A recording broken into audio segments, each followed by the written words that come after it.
घरामध्ये कोणी हे मान्यच करणार नाही, की फक्त नेहमीच्या भोपळ्यापासून तुम्ही एवढा टेस्टी नाश्ता बनवू शकता. तोही फक्त आणि फक्त 5 ते 7 मिनिटांमध्ये. चला कसं बनवायचं लगेच सांगते. यासाठी सगळ्यात आधी घ्यायचा आहे तो भोपळा. आता हा भोपळ्याचा मी वेगळा प्रकार घेतलाय. कोणता आहे, कसा आहे तेही सांगते. त्याचबरोबर ज्वारीचं पीठ, बेसन पीठ, तांदळाचं पीठ, कोथिंबीर, आलं, लसूण, हिरवी मिरची, त्याचबरोबर धनापूड, लाल तिखट, हळद, तीळ, जिरे आणि चवीप्रमाणे मीठ घेतले. आता सगळ्यात आधी इथे मी भोपळा घेतलाय. हा सेंद्रिय पद्धतीने उगवलेला भोपळा आहे.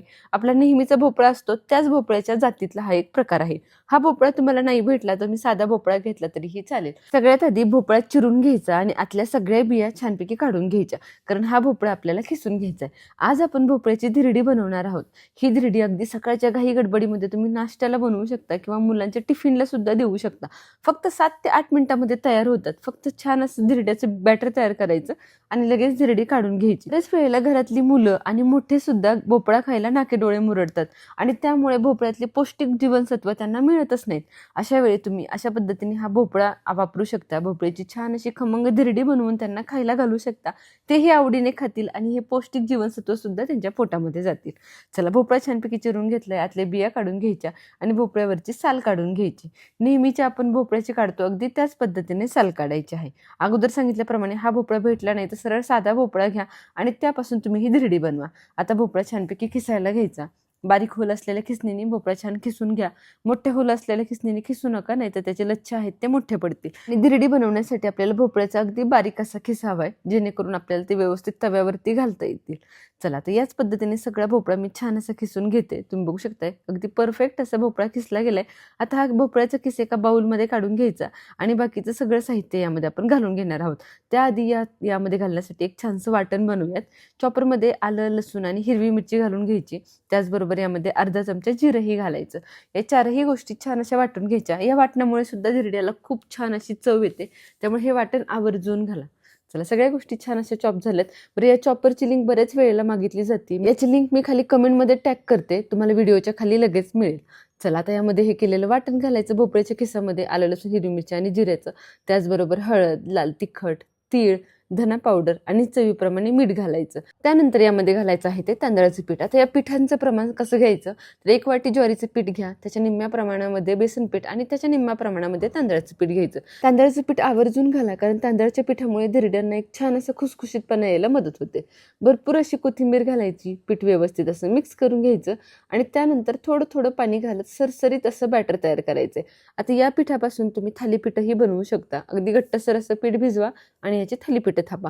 परंतु ही धिरडे बनवताना खूप जास्त काही त्रास पडत नाही. फक्त आहे असं बॅटर तयार करायचं आणि तव्यावरती घालायचं. थालीपीठ बनवायची म्हटलं की रुमाल घ्या, त्यावरती थालीपीठ थापा आणि त्यानंतर भाजा. एवढी कटकट करण्यापेक्षा तुम्ही आरामात ही धिरडी बनवू शकता. मीठ थोडंसं मी वाढवून घेते, कारण सुरुवातीला मीठ घातलं होतं ते फक्त पिठापुरतं घातलं होतं. पाणी घातल्यानंतर मीठ थोडंसं मी ऍडजस्ट करून घेतलंय. आता हे पीठ अगदी सरसरीत असं ठेवायचं आहे. खूप जास्त घट्टही ठेवायचं नाही आणि खूप जास्त पातळही ठेवायचं नाही. आपण नेहमीच ज्याप्रमाणे डोश्याचं पीठ भिजवतो त्यापेक्षा थोडंसं घट्ट ठेवा. तुम्ही बघू शकता अगदी परफेक्ट असं पीठ तयार झाले. आता तुमच्याकडे वेळ असेल तर पीठ थोडंसं भिजायला ठेवा. इथे मी एक 5 मिनिटं फक्त या पिठाला रेस्ट देते, ज्यामुळे तांदळाचं पीठ, ज्वारीचं पीठ, बेसन पीठ छानपैकी भिजलं जाईल. सकाळच्या काही गडबडीमध्ये नाही भिजवलं तरी चालेल, तुम्ही लगेच सुद्धा ह्याची धिरडी करू शकता. चला इथे मी नॉनस्टिकचा तवा घेतलाय. तव्याला छानपैकी तेल लावून घ्यायचं आणि त्यावरती ही अशी छानपैकी धिरडी काढून घ्यायची. धिरड्याचं पीठ घालत असताना धिरडं खूप जास्त जाडही करायचं नाही, हलकंसं पातळसर ठेवायचं, म्हणजे ते दोन्ही बाजूनी छान खमंग असं भाजलं जातं. तुम्हाला अगदी खूप जास्त पातळ बनवायचं असेल, याहून पातळ बनवायचं असेल तर पीठ थोडंसं पातळ करा. अगदी पातळसर अशी धिरडी तयार होतात. आता झाकण ठेवून फक्त एक अर्ध्या मिनिटाची वाफ काढायची. अर्ध्या मिनिटामध्ये ज्वारीचं पीठ, बेसन पीठ, तांदळाचं पीठ छानपैकी शिजलं जातं आणि सहजपणे आपलं हे धिरडं पलटी करता येतं. आता हा नॉनस्टिकचा तवा आहे, त्यामुळे याला चिटकत नाही, त्यामुळे तुम्ही यावरती आरामात अशा पद्धतीने करू शकता. ते रेग्युलर घरचा तवा असेल, ॲल्युमिनियमचा तवा असेल तर चपातीच्या तव्यामध्ये तुम्ही ही धिरडी करा, सहजपणे निघतात. चला तर दोन्ही बाजूनी खमंग खरपूस होईपर्यंत धिरडं मी छान असं भाजून घेतलंय. तुम्ही बघू शकता रंग तर अप्रतिम असा आलाय. तांदळाचं पीठ घातल्यामुळे या धिरड्याला छान खुसखुशीतपणा सुद्धा येतो. आता धिरडं काढत असताना आवर्जून जाळीवर काढा, म्हणजे ते घामचत नाही आणि ओलसर होत नाही. चला तर याच पद्धतीने बाकीची सगळी धिरडी छान अशी काढून घेते. भोपळ्यामध्ये खूप जास्त जीवनसत्व आहेत. वजन कमी करण्यासाठी भोपळा खूप जास्त फायदेशीर आहे. त्यामुळे जरी तुम्ही वेट लॉस करत असाल तर सकाळच्या नाश्त्यामध्ये तुम्ही आरामात ही धिरडी खाऊ शकता. 95% पेक्षा जास्त पाण्याने भरलेला दुधी भोपळा शरीराला थंडावा देतो, पचन सुधारतो आणि वजन नियंत्रित ठेवण्यास मदत होते. तसेच यामध्ये जीवनसत्व सी, बी आणि पोटॅशियमने समृद्ध असलेला हा दुधी भोपळा रोगप्रतिकारशक्ती वाढवण्यासाठी सुद्धा मदत करतो. त्यामुळे हा दुधी भोपळा आपल्या आहारात समाविष्ट असलाच पाहिजे. नाके डोळे मुरडणारी घरातली मंडळी सुद्धा या पद्धतीने जर तुम्ही त्यांना दुधी भोपळा सर्व केला तर तेही आवडीने खातील. चला तुम्ही सुद्धा तुमच्या घरात नाश्त्यासाठी, टिफिनसाठी हा दुधी भोपळा नक्की ट्राय करून बघा. कशी वाटली आजची रेसिपी मला कमेंट सेक्शनमध्ये नक्की सांगा.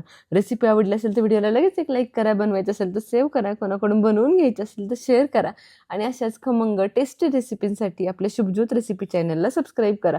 खाली दिलेल्या बेल आयकॉनलाही क्लिक करून ठेवा म्हणजे दररोज दुपारी 1:30 वाजता येणारी रेसिपी तुमच्याकडून मिस होणार नाही. तसेच फेसबुक आणि इंस्टाग्रामवरही आपल्या पेजला तुम्ही फॉलो करू शकता. तिथेही दररोज नवनवीन रेसिपी मी तुमच्यासाठी घेऊन येत असते.